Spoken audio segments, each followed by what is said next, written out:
Nuevamente damos la cordial bienvenida a nuestros diplomantes del Diplomado Virtual de Técnica Legislativa para continuar con el tercer tema del segundo módulo, aquel que se refiere al lenguaje de las leyes.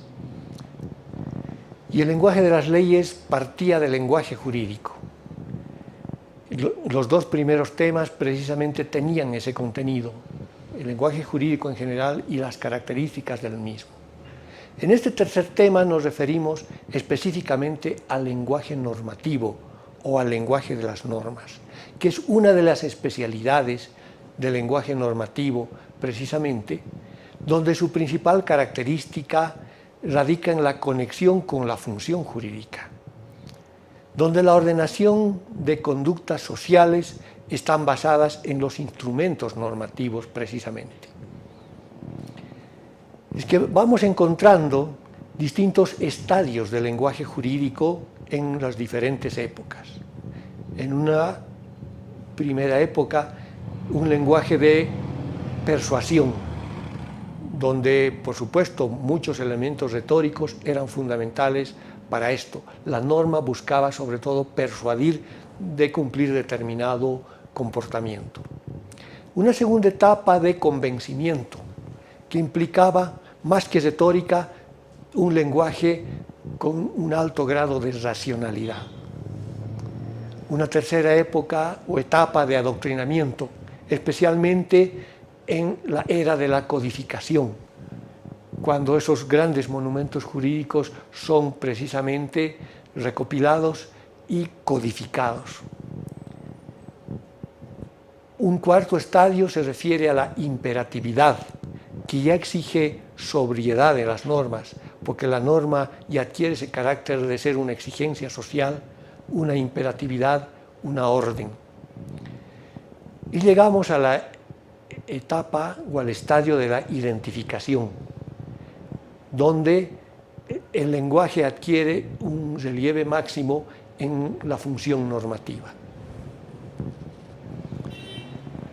Para Montesquieu, el barón Carlos de Secondat de la Brede y Montesquieu, la redacción de las leyes implica concisión, como ya ocurría desde la ley de las 12 tablas de la primera época de los romanos, la simplicidad, con leyes de retórica pomposa que cada vez requiere mayor sencillez para su mejor comprensión e ir apartándose de esas leyes y de esa retórica pomposa.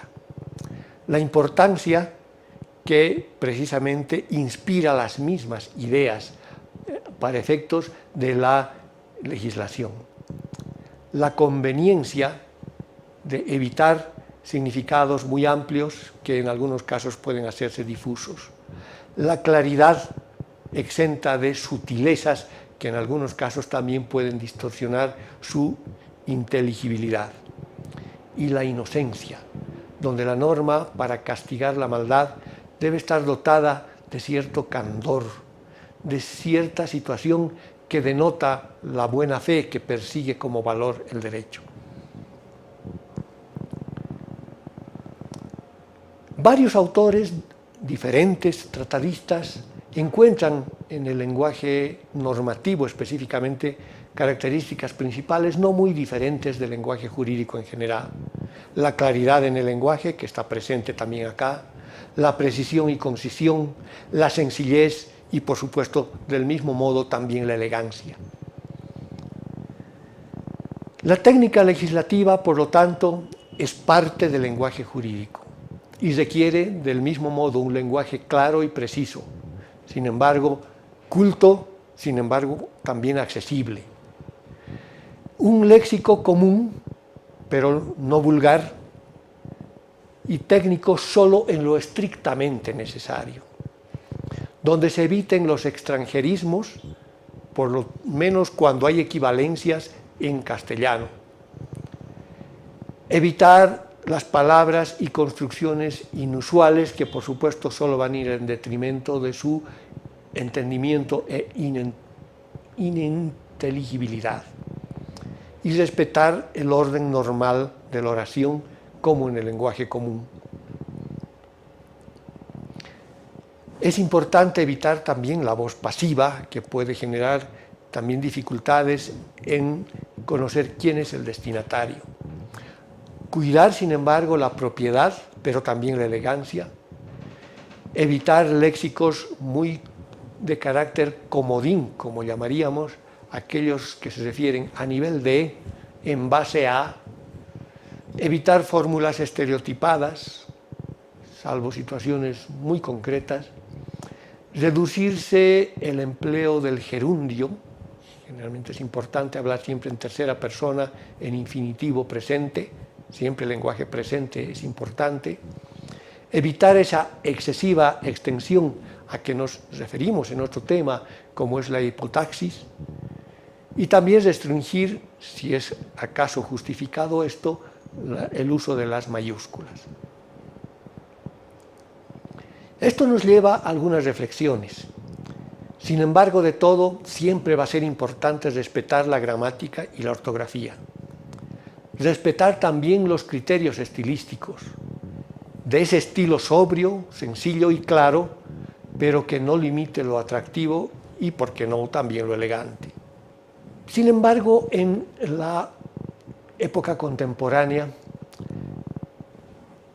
ciertos cambios sociales, ciertos usos, ciertas situaciones que han ido transformándose en las sociedades de nuestro tiempo, llegamos a encontrar un estilo denominado políticamente correcto, que quizás antes no adquiría mucha preponderancia, pero hoy sí denota una importancia fundamental, porque busca evitar connotaciones de tipo peyorativo, que transmita valores, lo que no significa convertir la objetividad de la norma en elementos subjetivos, ¿no?, que orienten hacia determinadas tendencias, ya sea ideológicas o de otra naturaleza. Una redacción que antes tampoco tenía importancia, que implicaba, por ejemplo, la igualdad de género, que se utiliza hoy mucho en la legislación boliviana, por ejemplo, con la presidenta y el presidente, la viceministra o el ministro, la funcionaria o el funcionario, etcétera, etcétera. Por supuesto, hoy es fundamental evitar expresiones de carácter xenófobo o racista, donde surge más bien una interdependencia entre el discurso político, macro por supuesto, y el lenguaje legislativo, porque de ahí depende esa transmisión de valores. El estilo políticamente correcto tiene su ámbito de regulación en ámbitos como, o en áreas como el género y la opción sexual. Importante evitar lesionar en muchos casos sensibilidades. En el ámbito de la discapacidad, donde debe evitarse lo peyorativo, y hoy se ha moderado mucho el lenguaje en estos aspectos. En temas referidos a la edad y a la situación económica. Antes, por ejemplo, se utilizaba terminología los pobres de solemnidad. Hoy en día se cambiará esto por personas con escasos recursos o situaciones que suavicen, en muchos casos, una connotación que puede resultar peyorativa y, por lo tanto, lastimar sensibilidades. En el ámbito de las razas y la inmigración, por eso temas de racismo y xenofobia deben estar exentos, especialmente en sociedades multiculturales o pluriculturales como las nuestras. Y, por supuesto, también en el ámbito de los nacionalismos. Este lenguaje políticamente correcto requiere de algunos recursos.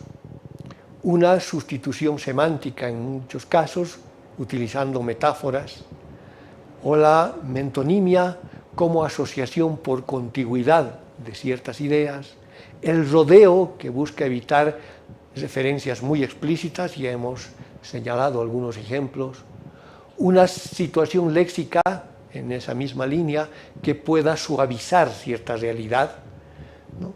Antes hablaban, por ejemplo, los negros, Hoy en día podemos hablar de la comunidad afroboliviana o situaciones de esas características en raza, sexo, edad, discapacidad, nacionalismo, migración, en fin. Por lo tanto, las referencias al género, como ya lo hemos ejemplificado, son importantes y de un uso muy frecuente en nuestro medio, que además la propia normatividad así lo exige. Y en algunos casos también se utilizan algunos eufemismos, ¿no? Temas que por supuesto los vamos a poder trabajar en las actividades prácticas. Del mismo modo, este lenguaje denominado políticamente correcto implica ámbitos de valoración, porque es una modalidad real en nuestros días, porque está cargado de valores en el empleo del lenguaje que antes probablemente no se los tomaba en cuenta, porque los cambios sociales inciden directamente en la evolución del lenguaje, porque además existen todavía errores desde este punto de vista lingüístico que en muchos casos son generados quizás por el empleo de este estilo, y por supuesto un desafío es poder equilibrar precisamente el uso de un lenguaje políticamente correcto, evitando errores y evitando incorrecciones gramaticales que en muchos casos se dan, sobre todo cuando hay referencias de género y se confunden los géneros femenino, masculino, o se entremezclan o se los utiliza de manera indiscriminada. Como corolario de este tercer tema podemos decir que el lenguaje jurídico es especializado, está caracterizado por utilizar una terminología específica, posee tendencias estilísticas sintácticas propias y debe emplearse bajo fórmulas documentales al servicio de diversas funciones del derecho. Algunos rasgos de este lenguaje jurídico obedecen a errores compartidos por la comunidad de juristas. Pese a ser usuales, producen en muchos casos efectos que oscurecen y opacan los textos. Es el caso de una desmedida extensión de oraciones, debe reducirse a lo estrictamente esencial. A veces hay mucho adorno de palabras que distorsionan el sentido. Este empleo de la voz pasiva, que ya lo hemos mencionado reiteradamente, no es aconsejable, el abuso del gerundio, del infinitivo y otros. En el ámbito legislativo, el lenguaje específicamente normativo es una modalidad del lenguaje jurídico y que se caracteriza sobre todo por su destinatario, que es el conjunto de los ciudadanos, y por su función, que es regulatoria de la convivencia humana en sociedad.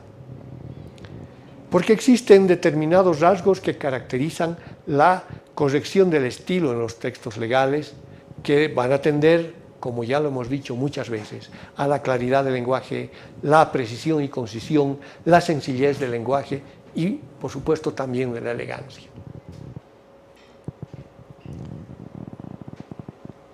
Para lograr la corrección del estilo debe observarse ciertas pautas de redacción y evitar construcciones que introduzcan una complejidad excesiva en el texto, que tienden a alejarse completamente del lenguaje cotidiano y por lo tanto esa separación puede redundar en un defecto de entendimiento o inteligibilidad. Este lenguaje políticamente correcto es una tendencia de nuestros días por los factores ya notados, que revela precisamente la importante carga de valores que de manera implícita transmite el recurso y el discurso de él mismo, es decir, el recurso discursivo. Por lo tanto, debe prestarse una atención, sin embargo, a aquellas tendencias que incurren en incorrecciones gramaticales y, por lo tanto, este es el desafío de poder equilibrar esta situación, mantener la tendencia, pero eliminar, por lo menos reducir, estas incorrecciones o errores. Muchas gracias nuevamente por la atención. Hasta aquí con nuestro tercer tema de este segundo módulo. Nos volvemos a encontrar con un siguiente tema.